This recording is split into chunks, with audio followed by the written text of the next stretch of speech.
제트미스 수학전문학원 예비고1 학생들 진심으로 환영합니다. 자, 준비한 입시 설명회가 고등학교 생활에 많은 도움이 되기를 바라요. 자, 우리 룰렛을 돌려서 나온 주제 6가지 같이 살펴보도록 할 건데요. 자, 첫 번째, 두 번째, 여섯 번째는 사례 중심이 될 것 같고요. 자, 3, 4, 5는 여러분들이 반드시 알았으면 하는 입시 정보를 담았습니다. 자, 그중에 첫 번째, 고등학교 올라가면 밑바닥만 깔아주는 게 아닐까 같이 살펴보도록 할게요.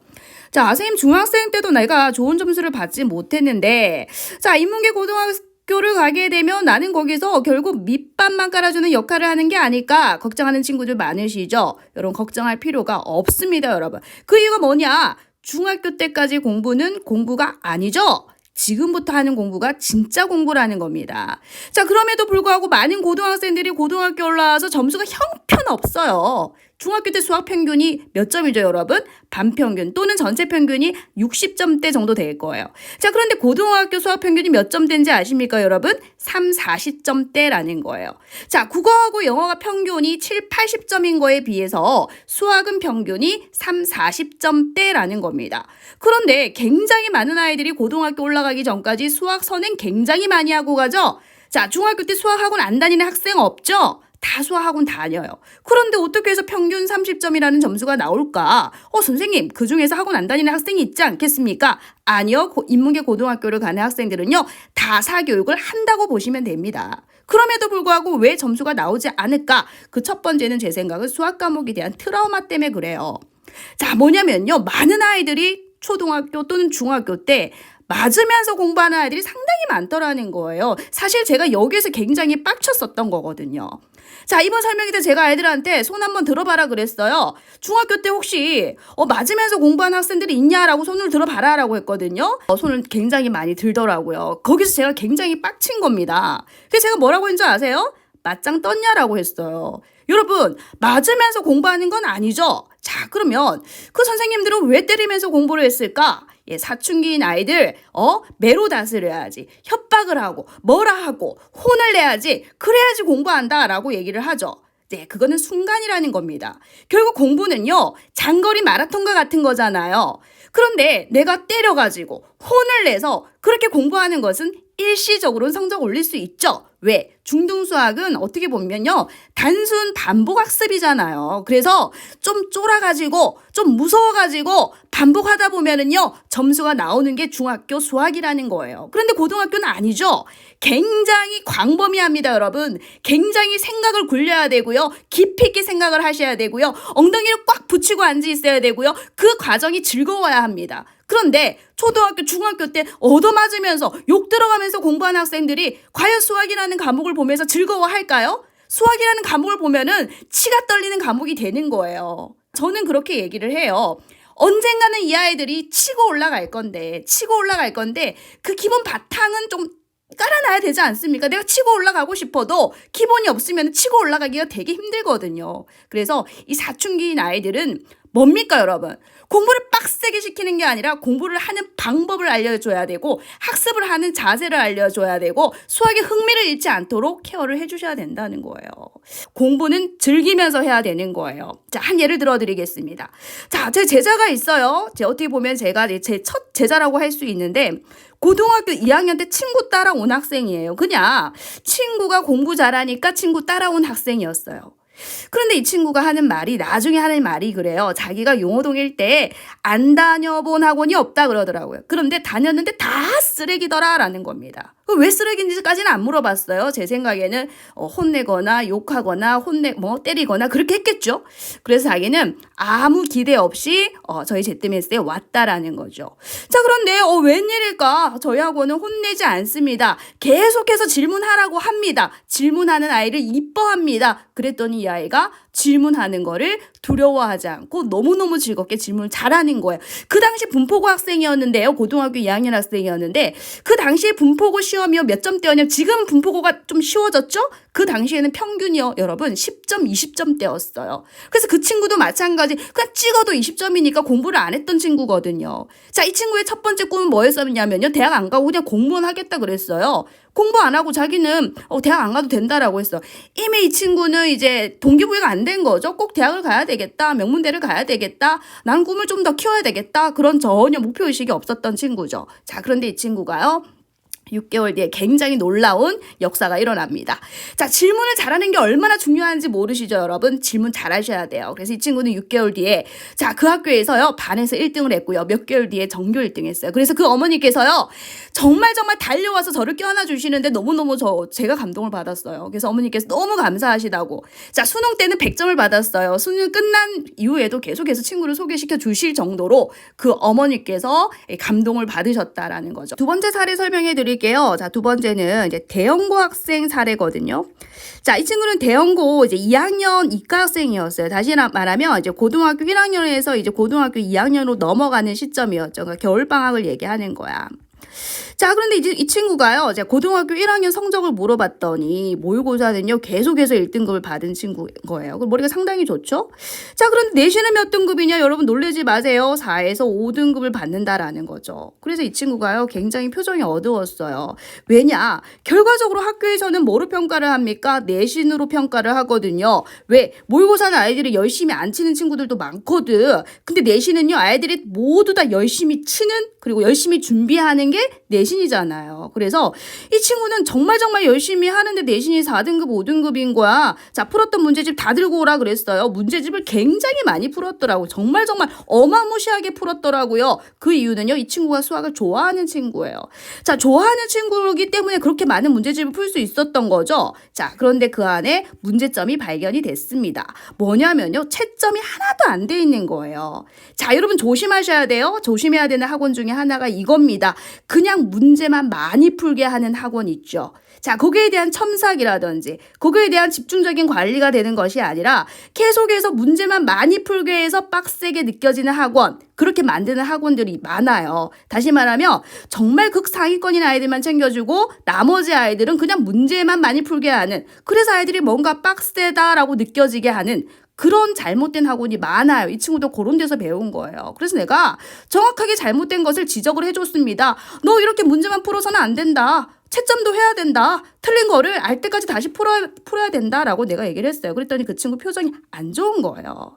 왜 안 좋으냐? 자, 이 친구는요, 저를 신뢰하지 못했던 거예요. 그치? 왜냐면 이 친구하고 나하고는 처음 만났고 자기는 기존에 계셨던 선생님하고 오랫동안 했으니까 당연히 나를 신뢰 못하는 거 맞죠. 그래서 제가 그랬어요. 그럼 어떻게 도와주면 될까? 그랬더니 한 얘기가 자기가 문제집을 이렇게 풀어올 테니까 모르는 것만 알려달라 그러는 거예요. 자, 그럼 저는 어떻게 하는지 아세요? 알았다라고 얘기를 해요. 왜?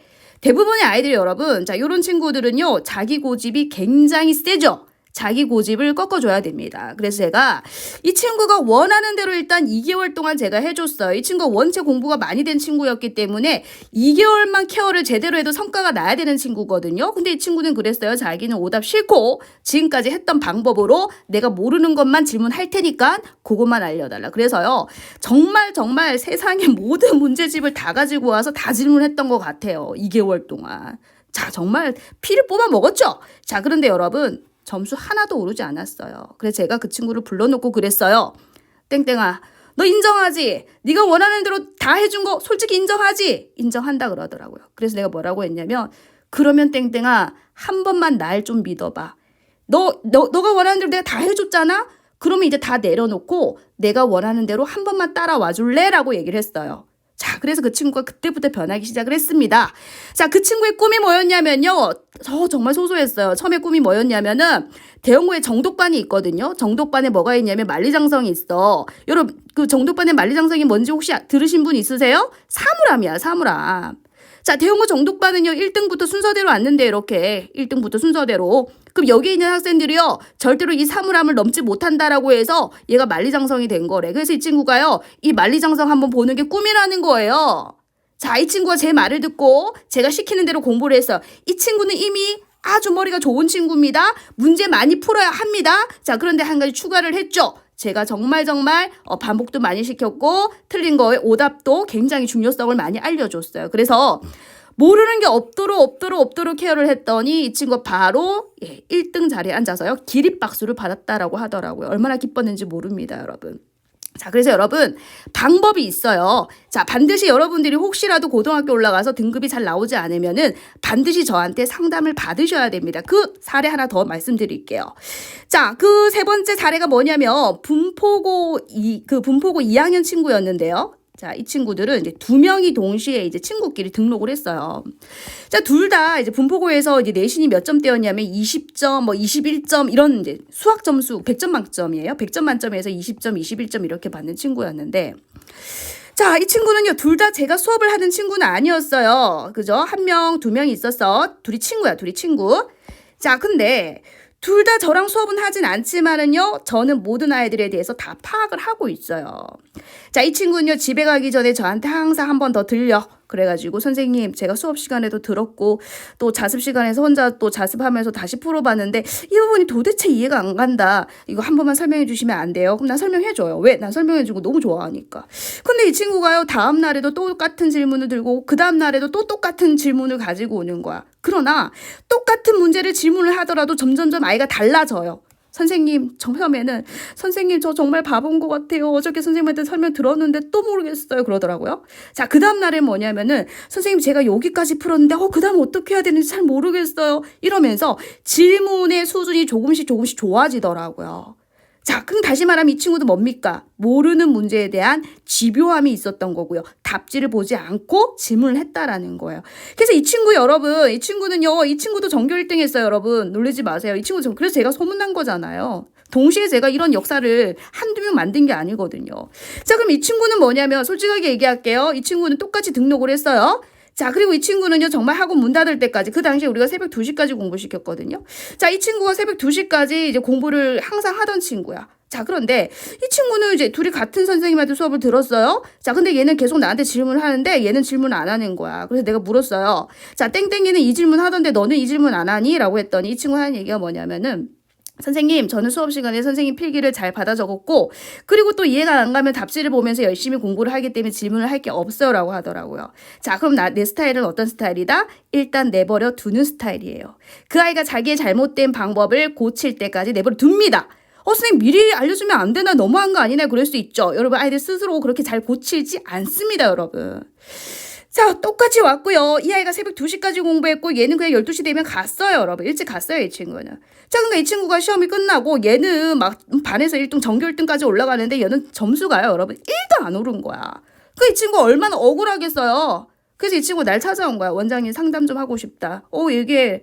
자, 자기는 점수가 자기는 이 친구랑 똑같이 등록을 했고 자기가 더 많이 공부했는데 자기는 왜 점수가 안 나오는지 모르겠다 그러더라. 그래서 내가 그랬어요. 나는 아는데 너는 이유를 아직도 몰라? 그랬어요. 그러니까 얘가 하는 얘기가 원장님이 어떻게 아시냐고 그러는 거야. 놀리지. 내가 지랑 수업도 안 하는데 어떻게 아는지 궁금하잖아. 그래서 내가 설명해 줬어요. 내가 분명히 너한테도 질문해라고 하지 않았느냐. 근데 너는 뭐라고 했냐. 답지 보고 하겠다라고 했지. 그래서 선생님이 일단 내버려 둔 거야. 그랬더니 이 친구가 그때는 답지 보는 게 최선일 거라고 생각을 했는데 그럼 선생님 저 이제 앞으로 질문 많이 해도 될까요? 해. 자, 여러분, 그럼 이런 생각 들죠? 그럼 ZMS는 정말 아이들 다 질문 많이 하면 내가 언제 질문하지? 그런 생각할 수 있죠. 그런데 여러분, 질문도요, 어느 정도 급이 올라가잖아요. 어느 정도 급이 올라가면요, 아이들이 이제 그때부터는 1등급이 돼야 되잖아. 1등급이 되기 위해서는요, 스스로 깊이 있게 고민하는 습관도 길들여지더라라는 거. 그래서 ZMS에 1등급이 많은 겁니다, 여러분. 자, 이제 정리 한번 해보자. 자, 잘못된 공부 방법. 자, 이 친구의 잘못된 공부 방법 뭐였습니까? 답지를 보면서 공부했다는 겁니다. 여러분, 답지 찢어버리셔야 됩니다. 자, 그런데 빠른 답지는 찢어버리시면 안 돼요. 이 친구의 단점을 보완해야 되지. 이 친구는 뭐였습니까? 채점을 안 했다는 거예요. 채점을 해서 틀린 문제, 오답률을 없애야 됩니다, 여러분. 오답을요, 알 때까지 집요하게 파고드는 그런 연습이 돼야 된다라는 거죠. 자, 세 번째 같이 보도록 하겠습니다. 부모에 대한 반항심이라고 되어 있죠. 자, 사춘기 친구들, 자, 부모님하고 사이 안 좋은 친구 굉장히 많을 겁니다. 그죠? 자, 그 예를 하나 들어드리겠습니다. 자, 예문여고 여학생 친구인데요. 자, 예문여고 2학년 때 만났어요. 2학년 때 만났고, 자, 이 친구는 저를 만나기 전에 고등학교 1학년 때, 자, 더 올라가서 중학교 때, 자, 중학교 때도 딱 중간 정도 하는 친구였어요. 한 300명 중에서 150등 정도 하는 친구였고, 고1 때도 마찬가지입니다. 고1 때 4에서 5등급 정도 받았어요. 수학만 4에서 5등급이 아니라 전 과목이 4에서 5등급 딱 중위권인 학생이었다라는 거죠. 그렇다고 이 친구 공부를 안 했느냐? 아니요, 공부를 했어요. 했는데 딱 중간 정도 되는 학생이었다라는 겁니다. 자, 이 친구가 저를 만나고 이제 발전된 그 과정을 한번 같이 볼게요. 이 친구가 고등학교 2학년 때는요, 내신, 전교 4등까지 올라갔어요. 자, 놀라지 마세요. 여러분, 수능을 쳤는데, 자, 수능에서요, 친구가요. 자, 100점을 받았는데 그냥 100점이 아니죠. 올백을 받았어요. 전과목 올백을 받았어요. 그래서 난리가 났습니다. 말이 안 되죠, 여러분. 그래서 이 친구 예문여고의 전설이 된 친구죠. 예문여고 전설하면 다들 아실 거예요. 자, 그래서 이 사례는 제가 정확하게 말씀은 안 드릴 거예요. 왜 부모에 대해서 반항심이 생겼느냐 이런 거는 제가 이제 그런 거는 저한테 개인적으로 좀 질문해 주시기 바라고요. 자, 두 번째입니다. 자, 두 번째도 마찬가지 예문여고 여학생이었어요. 이 친구는요. 자, 언제 저를 만나느냐 마찬가지입니다. 이제 고등학교 2학년 때 만났는데 이 친구가 고등학교 1학년 때 시험을 쳤던 시험지를 다 가지고 온 거예요. 중간고사 때 시험 2개 치죠. 자, 기말고사 할 때도 시험을 2개 치잖아요. 그 시험지를 다 가지고 왔는데 그 시험지가 여러분 자, 10점이 넘는 게 하나도 없더라는 거예요. 다 10점 미만이더라는 겁니다. 깜짝 놀랐어요. 이 친구는요. 플러스 마이너스 곱하기 이런 사칙연산도 안 되는 그런 친구였습니다. 굉장히 심각하죠? 자, 이 친구가요. 고등학교 2학년 올라가기 그 직전에 저를 만나서 상담을 들어간 겁니다. 근데 이 친구가요. 처음에는 정말 받기 싫었어요. 왜냐? 이 껌도 쫙쫙 씻고요. 그리고 이제 팔자걸음에다가 막 정말 이제 나 좀 놀고 있거든? 나 지금 화났거든? 뭐 이런 표정으로 저를 찾아왔어요. 그래서 딱 보자마자 저는 받기 싫은 거예요. 안 받으려고 했어요. 그 이유를 정확하게 아이한테 설명을 해줬어요. 난 네 태도가 마음에 안 들고 지금 너가 나 앞에서 껌을 짝짝 씻고 있는 그 태도 난 너무 마음에 안 든다라고 얘기를 했는데요. 정말 놀라운 것은요. 이 친구가요. 바로 표정이 바뀌면서요. 자, 껌을 밖에서 뱉고 오더니 자세를 공손히 바꾸더라는 거예요. 너무 깜짝 놀랐어요. 그 이 친구가 정말 좋아하는 친구입니다. 자, 어떤 친구들은 겪어봐야지, 그죠? 자기들이 겪어봐야지, 자기의 태도를 바꾸는 친구도 있는데, 거기에 반해서 이 친구는 너무 좋았던 게요. 제가 얘기하자마자 바로 태도를 바꿔주는 참 이쁜 친구였어요. 그런데 안타까운 건 뭐냐면요. 머리가 상당히 안 좋은 친구였습니다. 그리고 사칙연산이 고등학교 2학년이 사칙연산이 안 되는 거 여러분 상상이 되시나요? 네, 근데 실제로 되게 많아요, 여러분. 자, 그래서 이제 이 친구가 이제 사칙연산도 안 되는 이제 그런 친구였고요. 자, 그리고 어느 정도였냐면 어떤 한 줄이 이해 안 돼가지고, 선생님 나는 이거 한 줄이 이해 안 돼가지고 끙끙 앓는 이제 그 정도의 수학밖에 안 되는 이제 그런 친구였어요. 그런데 이 친구도 마찬가지, 이제 예문여고는 뭐가 있었냐면요. 이게 보충 시간에 보충 1반부터 보충 12반까지 있었거든요. 자, 수준별 수업이라고 생각하시면 되는데, 자, 보충 1반이 제일 잘하는 반이고, 보충 12반이 제일 못하는 반이에요. 이 친구 당연히 보충 12반에 속했겠죠? 자, 그런데 이 친구도 놀라운 건 뭐냐면요. 보충 1반까지 못 갔습니다. 자, 보충 2반까지는 올려줬다라는 거예요. 솔직하게 말해서 수학 머리가 좋은 친구는 아니었어요. 그래서 보충 1반은 사실은 택도 없었고요. 그렇지만 그럼에도 불구하고 보충 2반까지는 올라갔다라는 겁니다. 자, 그 안에 싹 다 뭐가 있었냐면요. 부모에 대한 적대심, 부모에 대한 뭔가 불만이 굉장히 가득한 친구들이었다는 거예요. 그런데 이 친구들이 어떻게 해서 이런 좋은 성과를 올려낼 수 있었느냐? 예, 그거는요. 저와 학생과의 신뢰관계가 있었다는 거죠. 자, 그런데 조심해야 되는 게 있어요. 여기서 신뢰관계라는 것은 조심해야 됩니다. 그냥 학생하고 선생님하고 친하다? 그게 신뢰관계인가요? 아니죠. 자, 그 친하다는 이유를 그걸 명분으로 해서 학생들이 학원을 끊지 못하게끔 이제 막 붙잡는 학원도 되게 많잖아요, 여러분. 그런 학원은 좋은 학원이 아닙니다. 제가 말하는 이 신뢰는요. 정말 이 아이가 나를 믿고 따라오게 만들어주는데 그 아이한테 꿈과 비전이 생겨가지고 목표의식이 생기게끔 만들어주는 거예요. 그게 아무나 할 수 있는 줄 아세요? 아무나 할 수 없습니다, 여러분. 자, 그런 관계를 바탕으로 아이가 놀라운 변화가 일어나더라라는 겁니다. 여러분, 그냥 선생님하고 학생하고 친하다. 그거는 신뢰관계 아닙니다, 여러분. 예. 자, 그래서 올바른 신뢰관계를 가지고요. 이 아이들의 꿈과 비전과 목표의식이 생기게 해줌으로 인해서 이 아이들의 인생이 바뀌었다라는 거죠. 자, 그럼 여러분 이제 어떻습니까? 이 아이들이 밑바닥만 깔아주는 인생이었습니까?